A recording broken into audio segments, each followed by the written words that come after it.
Salut tout le monde, on se retrouve aujourd'hui dans une nouvelle vidéo et je vais revenir du coup, nouvelle petite habitude, sur les partiels du premier semestre de Master 1 MEF, professorat des écoles.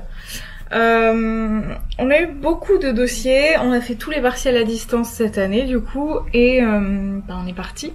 Je commence avec une option que j'avais pris, c'était petite enfance. On devait choisir un thème parmi une liste pour faire un exposé oral. On devait à l'époque passer devant la classe entière et assister aux exposés des autres, ce qui n'a pas été le cas du tout au final. On n'a pas vraiment eu cours, on a juste rendu notre exposé à l'oral face à la prof mais seul. On n'a pas du tout revu les autres étudiants, donc c'est un peu dommage de pas avoir eu accès à ça. Mais on a encore un dernier cours, donc je pense qu'on va avoir accès aux traces écrites des exposés, même si on n'aura pas assisté à l'exposé. On était en binôme et le thème c'était les programmes de l'école maternelle entre 2008 et 2015. Sujet très intéressant qui au final m'a beaucoup apporté, même dans d'autres matières en fait. À savoir que c'est le seul partiel, l'un des seuls pour lesquels on a déjà notre note, et je crois que la prof avait dit qu'on avait 17 ou quelque chose comme ça. Donc vraiment très contente. Ensuite j'avais l'UE polyvalence, et je sais plus comment elle s'appelle, mais en gros on avait une partie en début de semestre sur le stage et des situations d'enseignement. On avait un exposé à rendre en binôme et qu'on est passé à l'oral. On avait le thème des rituels à l'école primaire.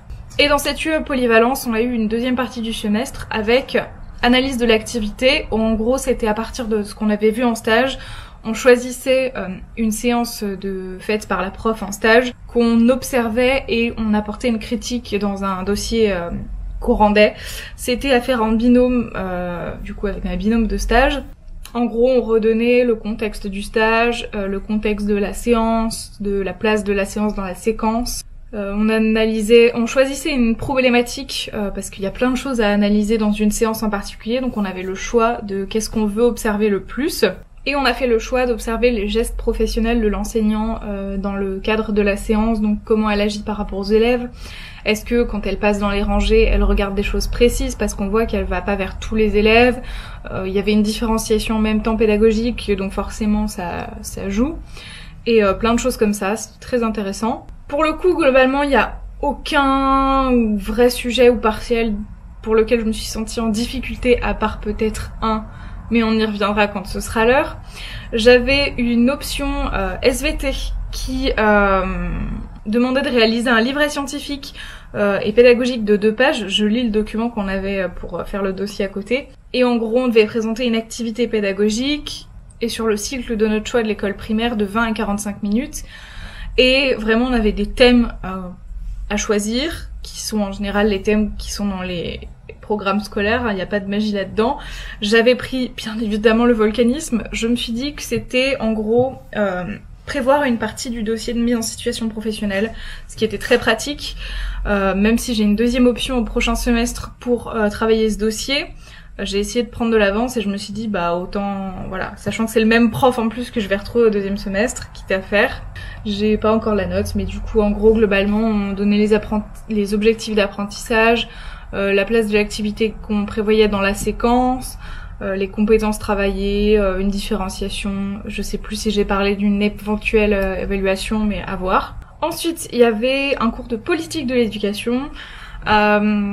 J'ai beaucoup aimé ce cours, un peu comme la socio de l'an dernier. Enfin, ça n'a rien à voir, mais dans l'idée que j'aimais bien et le rapport que j'ai à cette matière par rapport à la socio de l'an dernier, par exemple. On avait des dossiers à rendre, on en a eu 2, qui portaient chacun sur 3 chapitres du cours.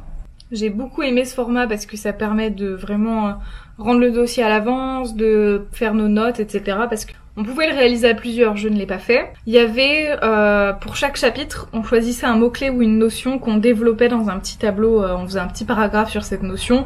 En gros, on résumait les 3 cours qu'on a eus à chaque fois, et on choisissait un thème précis pour le premier dossier qu'on développait. Donc si on pouvait par exemple prendre un thème et vraiment le développer beaucoup plus sur une page entière. Et dans le dossier 2, c'était à peu près le même principe.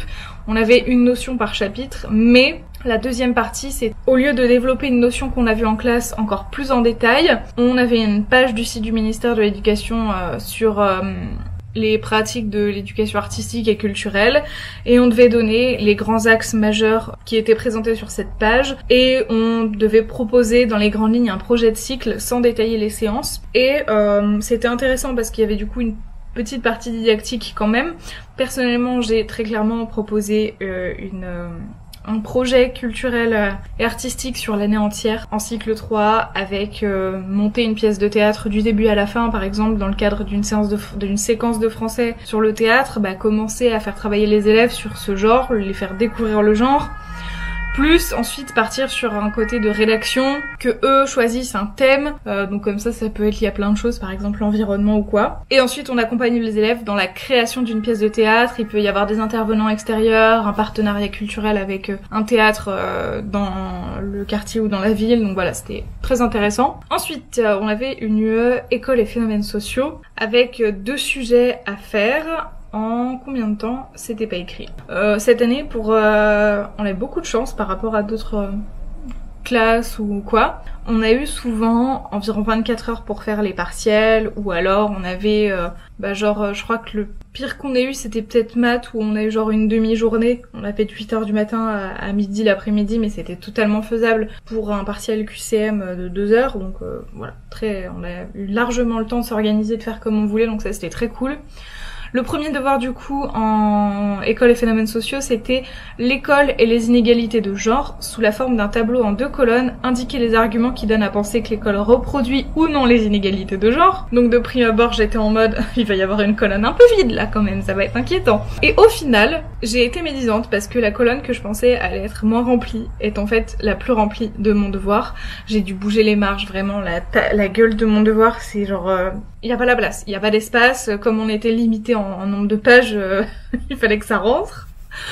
Donc voilà, c'était très intéressant. Et la deuxième partie du devoir était un petit peu moins intéressante, mais voilà, c'était les fédérations de parents d'élèves, présenter les principales fédérations de parents d'élèves, et on pouvait réaliser par groupe de 2 le partiel. Ce que je n'ai pas fait, évidemment, comme toujours. Parce que je travaille beaucoup plus vite seule en fait que de devoir être avec quelqu'un, donc trouver quelqu'un à faire en duo, se mettre d'accord sur ce qu'on va faire, relire la partie de l'autre, enfin mixer les deux ensemble pour que ça fasse un truc cohérent. Non. Donc voilà, le cours était pas super riche sur cette partie-là, donc en fait tout simplement j'ai étayé mon cours avec des recherches personnelles, ce qu'on avait le droit de faire.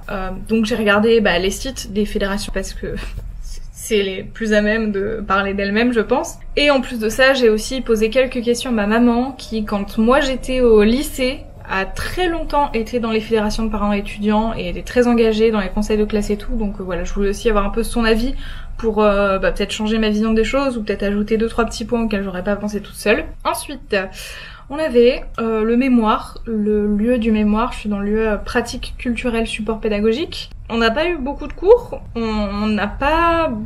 Ils nous en demandent pas beaucoup en fait pour le mémoire, je trouve. Vraiment, on avait un oral à faire que j'ai passé très très vite pour juste présenter notre projet, où on en était, proposer un plan, une hypothèse et une problématique.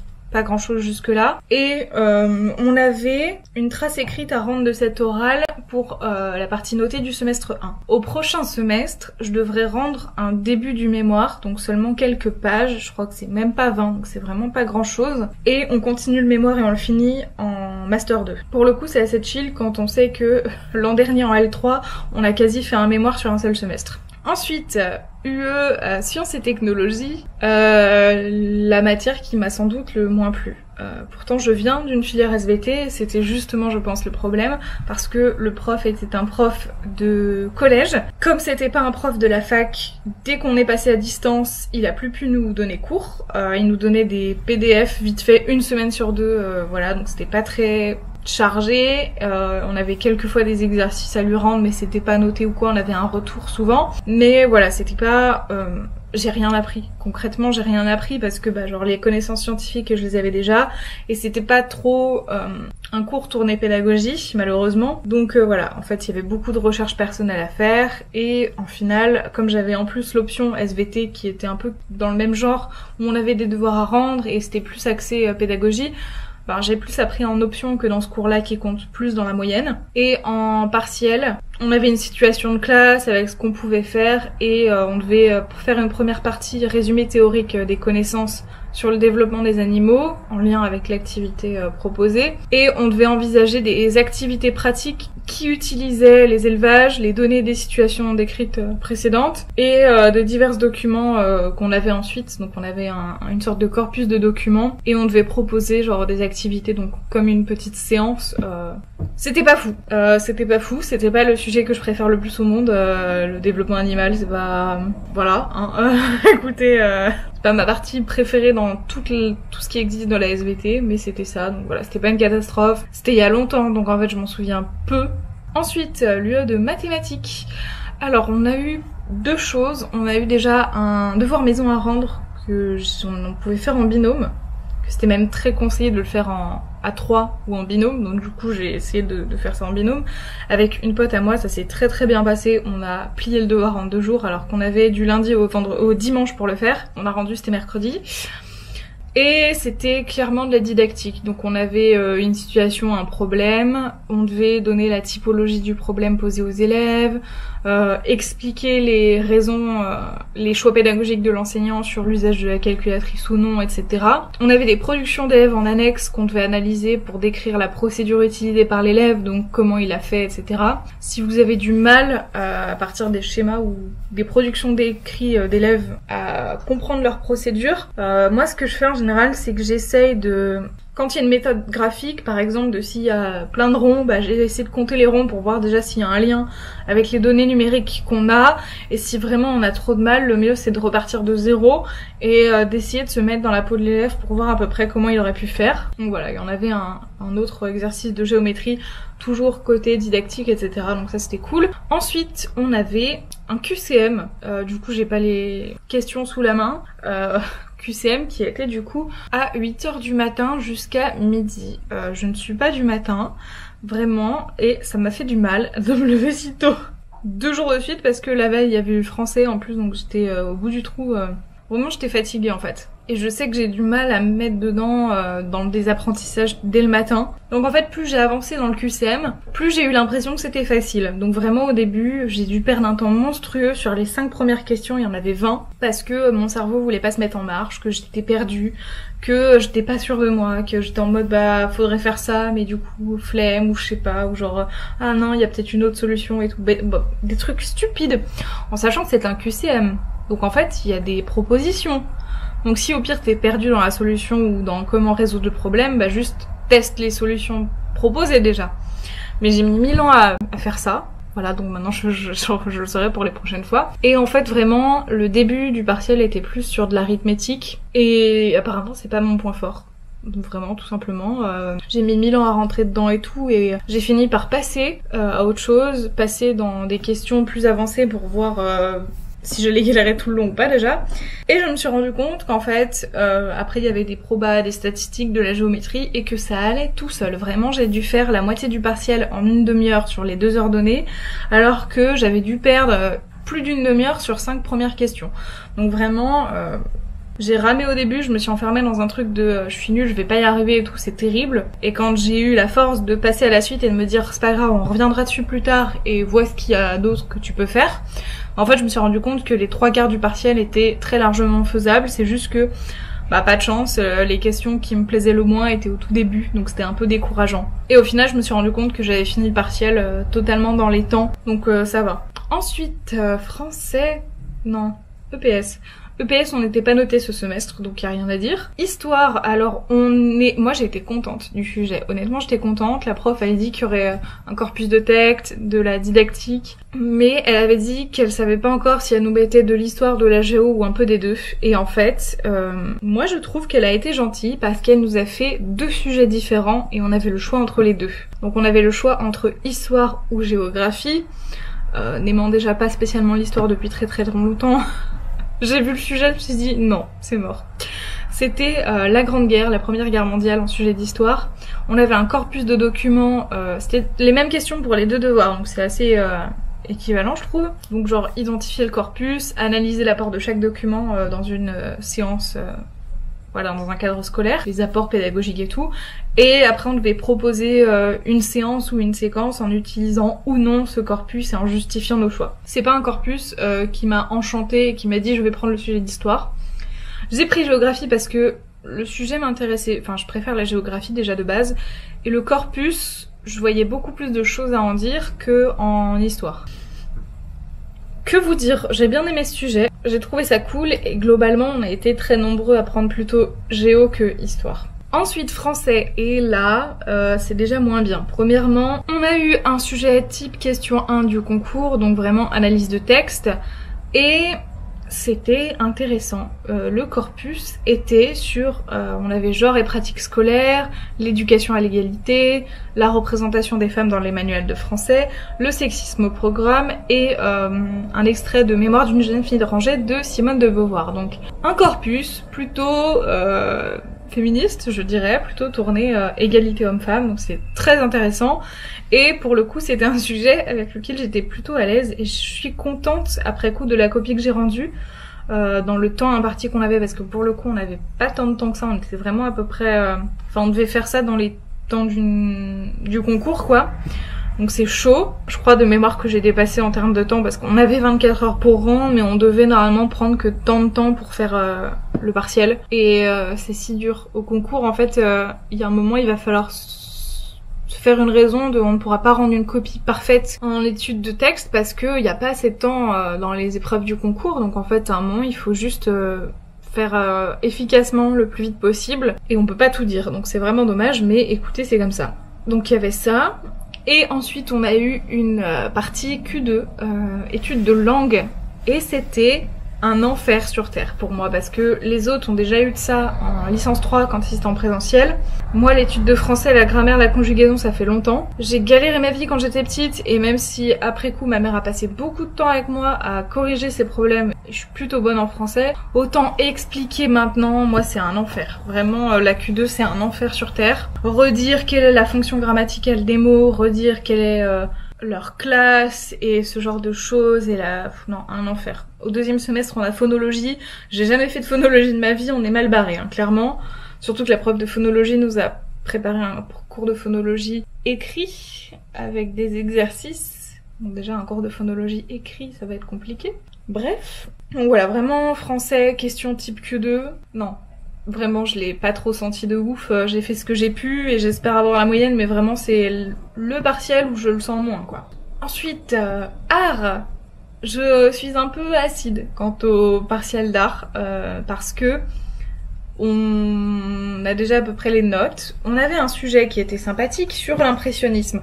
On devait construire une séance d'enseignement à partir d'une œuvre pour les enfants du primaire en cycle 3. Voilà, donc c'était intéressant. C'était les coquelicots de Monet. J'étais plutôt contente de ma copie et en fait, le lendemain même pas, le prof a fait des commentaires et a mis des notes provisoires et ne savait pas qu'on y avait accès en fait. Donc moi j'ai vu que j'avais 14, ce qui en soi est une bonne note, hein, mais le commentaire que le prof avait mis en rapport avec ma copie ne collait pas avec le contenu de ma copie, genre... Enfin, il y avait vraiment des choses qui étaient pas très logiques, comme s'il l'avait lu en diagonale ou voilà. Et je pense que c'est le cas. Donc ça m'énerve un petit peu, sachant qu'il y a d'autres gens de la promotion qui ont dit bah moi j'ai rendu ma copie à 13h30 et à 13h36 ils avaient déjà une note provisoire et un commentaire. À l'époque on savait même pas que c'était provisoire, on pensait que c'était peut-être tu vois les notes définitives. Donc en 6 minutes le prof a eu le temps de lire sa copie, la noter, mettre un commentaire, enfin genre à aucun moment, genre quand tu passes 2 heures sur une copie, bah oui t'espères que le prof va pas passer que 5 minutes sur ton rendu quoi. Et pareil, le commentaire qui allait avec sa copie était pas totalement adéquat. Donc voilà, il a dit que peut-être ça évoluerait, que c'était provisoire, mais pour le moment on n'a pas de nouvelles infos, donc voilà, je suis un peu mitigée. Ensuite, c'est tout ? Non. Si, j'ai fait toutes les matières là. Bah peut-être. Donc voilà, c'est tout pour ce bilan des partiels. Quand on aura les notes, normalement le 12 février, bah peut-être que j'en reparlerai, juste pour vous donner l'indication de genre... mes notes par rapport à mon ressenti. Donc peut-être en fait je les mettrai dans la description ou je mettrai un lien ou quelque chose. Donc voilà. J'espère que cette vidéo vous aura plu. N'hésitez pas en fait si vous avez des questions sur la licence 3 à distance par le CNED que j'ai fait l'an dernier, sur le master MEF, sur le concours, sur comment je me prépare, etc.